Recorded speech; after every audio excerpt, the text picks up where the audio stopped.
বিসমিল্লাহির রহমানির রহিম। আসসালামু আলাইকুম। কেমন আছেন সুপ্রিয় ভিউয়ার্স? আশা করছি সবাই খুব বেশি ভালো আছেন, আর আমি আলহামদুলিল্লাহ ভালো আছি।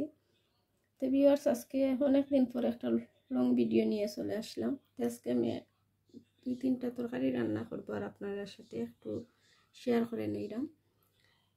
তো মিরগোল মাছ দিয়া নীলা একটা কারি রান্না করব, আর এদিকে শিম আলু দিয়ে শুটকি দিয়ে রান্না করব, সাথে মাগুর মাছটাও দিয়ে নিব, আর পুঁটি মাছটা বিরান করে নিব, আর টমেটো দিয়ে একটা টক রান্না করব।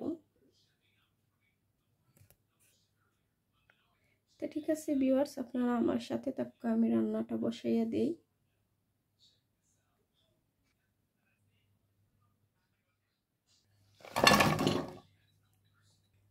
আর আজ অনেক দিন ধরেই তো ভিউয়ার্স আমি কোনো লং ভিডিও দিলাম না।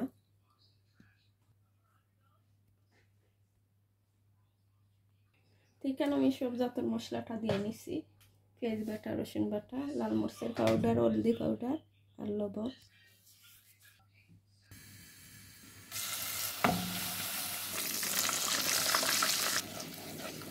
এদিকে ভিউয়ার্স আমি মাছগুনাটা বসাইয়া দিছি। তো এখানে পেঁয়াজটা কষাইয়া নিচ্ছি, এখন দিয়ে নিলাম গুঁড়া মশলা,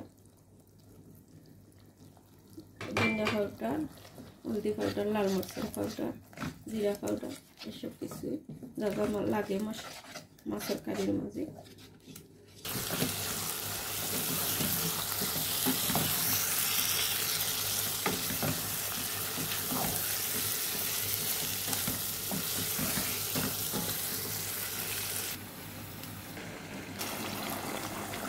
দিয়ে নিলাম শাক করা আর কাঁচামরিচ। এখানে ঝোলটা দিয়ে নিচ্ছি। এদিকে শুটকির হাড়ির মাঝে শুটকি আর মাছে দিয়ে নিলাম।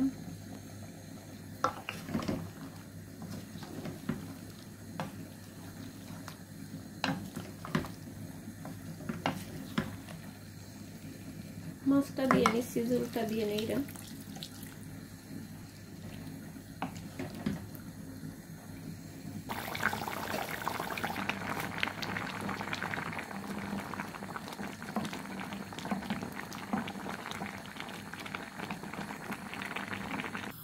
এদিকে টকটা রান্না করে নিলাম।